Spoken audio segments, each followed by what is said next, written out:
हम लोगों ने पहले ये कहा था कि हम जो है पौंडीचेरी को रिटेन करेंगे, असम में गेन करेंगे और वेस्ट बंगाल में भगवा लहरा के रहेंगे, और वो ही हो रहा है। और जब मोदी जी आपके सामने ये कहते हैं कि भैया आज 6:30 बजे वहां पे हम लोग संबोधित करेंगे, तो हम सब लोगों को पता है कि वो जश्न की तैयारी है।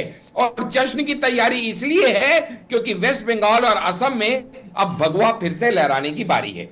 रुझान जो थे वो अब एग्जैक्ट में फिगर में तब्दील होंगे या नहीं, ये तो बाद की बात है, लेकिन फिलहाल बीजेपी को बंगाल के अंदर पूरी तरह से बढ़त है। आज तो खुश होगी बीजेपी। जी आशा जी, आपको, राजेश जी को, आपके चैनल के सभी प्यारे प्यारे दर्शकों को और मेरे सभी आदरणीय को पैनलिस्ट को मेरा यानी डॉक्टर आशीष का प्यार भरा नमस्कार।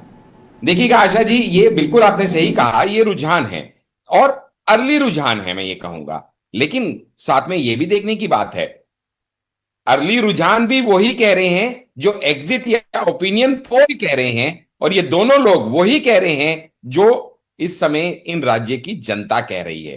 खास तौर पे अगर मैं बंगाल की बात करूं तो ये हम सभी के लिए बहुत ही एक सुखद इस समय क्षण है, जहां पे आप देखेंगे कि जो पिछली बार हमारे नंबर थे, हम ऑल 77, ऑलमोस्ट हम उससे डबल के आसपास पहुंच चुके हैं। डॉक्टर आशीष हांडा कुछ कहना चाहते थे। डॉक्टर आशीष, रुझानों को कैसे आप देख रहे हैं? 137 पर इस वक्त पश्चिम बंगाल में बीजेपी चल रही है। क्या जिस प्रकार से प्रधानमंत्री ने बहुत अग्रेसिव होकर प्रचार किया, गृह मंत्री ने, वो एक बड़ा फैक्टर था?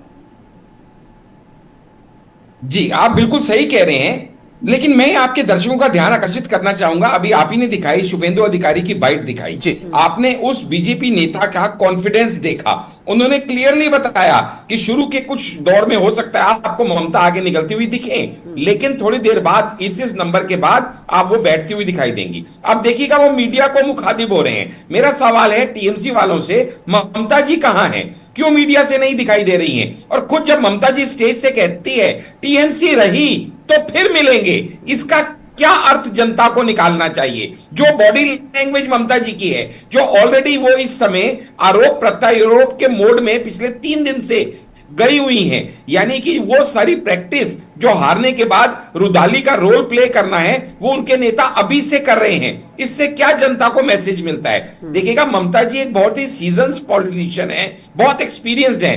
वो उन्हें दिख रहा है कि ये हार से पहले आने की हार की आहट है, और उनकी हरकतों से दिखाई देती उनकी हार की बौखलाहट है।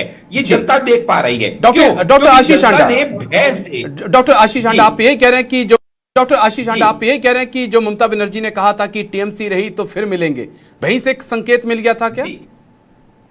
बिल्कुल 100%। आप उनकी बॉडी लैंग्वेज देखिए, आप उनकी नाराजगी का जरिया देखिए। आप बताइएगा स्ट्रांग रूम के अंदर 4 घंटे ममता बनर्जी बैठ के क्या कर रही थी? कोई जवाब दे दे मुझे। शुभेंदु जी भी वहां गए, 10 मिनट में देख के ताला लगा हुआ है, सब ठीक है, कैमरे ठीक है, और आगे घंटे वहां बैठ के वो क्या कर रही थी? आशीष जी, डॉक्टर आशीष, रुझानों को कैसे आप देख रहे हैं? 137 पर इस वक्त पश्चिम बंगाल में बीजेपी चल रही है। क्या जिस प्रकार से प्रधानमंत्री ने बहुत अग्रेसिव होकर प्रचार किया, गृह मंत्री ने, वो एक बड़ा फैक्टर था? जी आप बिल्कुल सही कह रहे हैं, लेकिन मैं आपके दर्शकों का ध्यान आकर्षित करना चाहूंगा। अभी आप ही ने दिखाई, शुभेंदु अधिकारी की बाइट दिखाई, आपने उस बीजेपी नेता का कॉन्फिडेंस देखा। उन्होंने क्लियरली बताया कि शुरू के कुछ दौर में हो सकता है आपको ममता आगे निकलती हुई दिखे, लेकिन थोड़ी देर बाद इस नंबर के बाद आप वो बैठती हुई दिखाई देंगी। अब देखिएगा वो मीडिया को मुखातिब हो रहे हैं। मेरा सवाल है टीएमसी वालों से, ममता जी कहां हैं? क्यों मीडिया से नहीं दिखाई दे रही हैं? और खुद जब ममता जी स्टेज से कहती है टीएमसी रही तो फिर मिलेंगे, इसका क्या अर्थ जनता को निकालना चाहिए? जो बॉडी लैंग्वेज ममता जी की है, जो ऑलरेडी वो इस समय आरोप प्रत्यारोप के मोड में पिछले 3 दिन से गई हुई हैं, यानी कि वो सारी प्रैक्टिस जो हारने के बाद रुदाली का रोल प्ले करना है वो उनके नेता अभी से कर रहे हैं। इससे क्या जनता को मैसेज मिलता है? देखिएगा ममता जी एक बहुत ही सीजन्ड पॉलिटिशियन है, बहुत एक्सपीरियंस्ड है।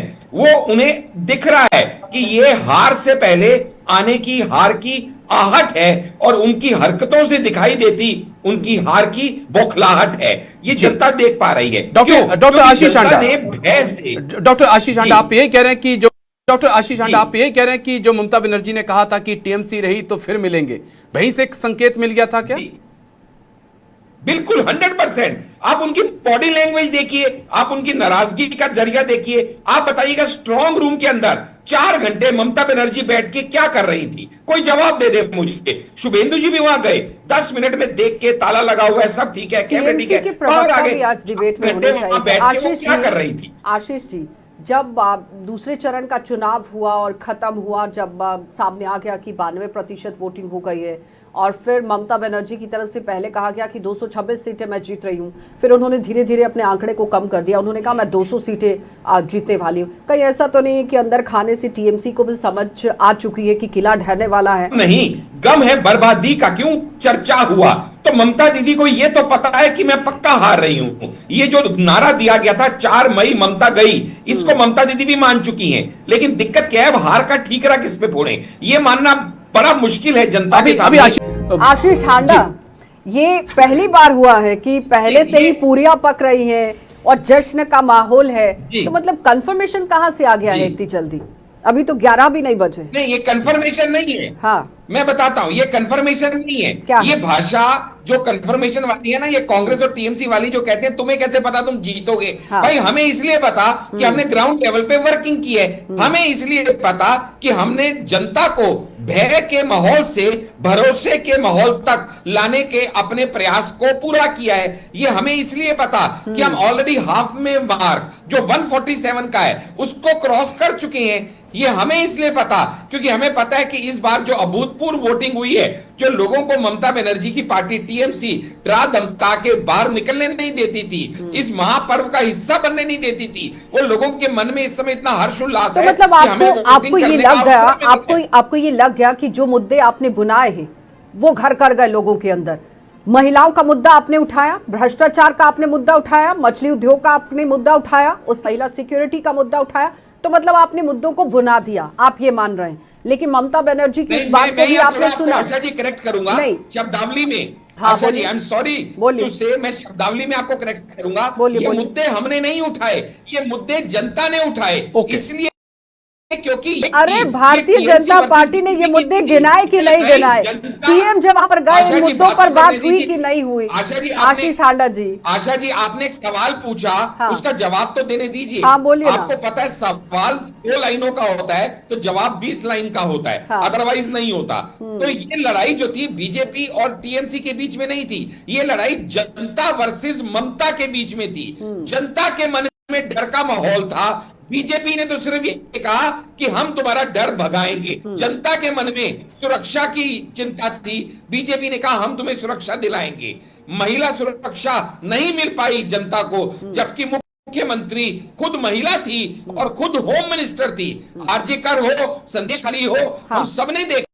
ठीक है, टीएमसी हमेशा ही तो मतलब वो घर कर गए ना, फिर मुद्दे घर कर गए। देखिएगा, हम लोगों ने पहले ही ये अनाउंसमेंट कर दी थी, डिक्लेरेशन कर दी थी कि पौंडीचेरी को रिटेन करेंगे, असम में गेन करेंगे। जी मैं बोल लूं, हमारे कांग्रेस के नेता से आप राहुल गांधी के बारे में सवाल पूछ रहे थे। जी हेलो जी, आशीष आंडा सुन पा रहे हैं, बोलिए। जी, आप राहुल गांधी के बारे में हमारे कांग्रेस के नेता से सवाल पूछ रहे थे। तो देखिएगा, राहुल गांधी के बारे में सभी को पता है कि वो एक नॉन सीरियस पॉलिटिशियन है। वो सिर्फ पॉलिटिकल टूरिज्म करना जानते हैं और देश के अंदर या देश के बाहर कहीं भी जाएं, डेमोक्रेसी खतरे में है, इकोनॉमी डूब रही है। ट्रंप के बयानों को सेकंड करना और सोरोस के आदेशों का पालन करना, यही उनका परम धर्म है। पाकिस्तान की हां में हां मिलाना और चाइना की तरफ से बैटिंग करना, और ये सब चीजें भारत की जनता देख रही है। किसके चलते हुए? उनका कांग्रेस का पतन। जो राहुल गांधी ने बयान दिया है ना, वो आप ही के फायदे का था। उन्होंने पश्चिम बंगाल में जाकर बोल दिया कि भाई अब तो ममता बनर्जी ने बीजेपी का रास्ता खोल दिया है। हमें मालूम है, हमें इस बात का बड़ा फक्र है कि हमें जिताने में राहुल गांधी का हमेशा बड़ा योगदान रहता है। चलिए चंद्रभूषण जी, देख लीजिए, आशीष आंडा कह रहे हैं कि अगर हमारी जीत होती है कहीं स्टेट में तो कहीं ना कहीं राहुल गांधी का योगदान उसमें जरूर होता है, उनके बयानों का।